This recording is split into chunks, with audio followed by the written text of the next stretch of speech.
আজকের ভিডিওটা কোনো রান্নার ভিডিও নয়, আজকের ভিডিওটা বিয়েবাড়ি যাওয়ার ভিডিও। তো আমার এক পিসি শাশুড়ির বাড়ি বাঁকুড়ায়, তো সেখান থেকে এসেছে আমাদের ইনভিটেশন। তো ব্যাস সবাই মিলে চললাম আমরা বাঁকুড়া। যেহেতু প্রায় 12-14 জন যাচ্ছি, তাই ট্রেনে করে যাচ্ছি। বহুদিন পর ট্রেনে চেপেছি, ট্রেনে চড়তে কার না ভালো লাগে।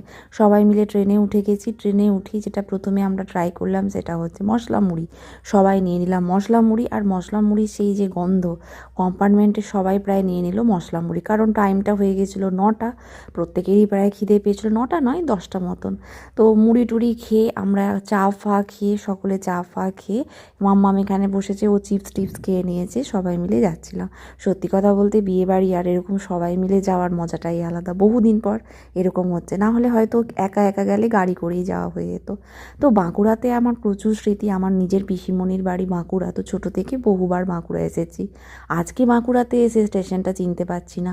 ঠিক যেমন আমাদের মেদিনীপুর স্টেশনটা পুরো একদম নতুন করে হচ্ছে, ভাঙাচোরা বাঁকুড়া স্টেশনেরও সেই একই, সব ডেভেলপমেন্ট হচ্ছে। তো নেমেই আমরা পেয়ারা কিনে ফেললাম। পেয়ারা সবাই ওই বিনুন দিয়ে পেয়ারা কিনে খাচ্ছে, কিন্তু আমি খেলাম পেয়ারা মাখা। সত্যি কথা বলতে কি, পেয়ারা মাখা দেখে লোভ সামলাতে পারলাম না, ওই কাসুন্দির গন্ধ।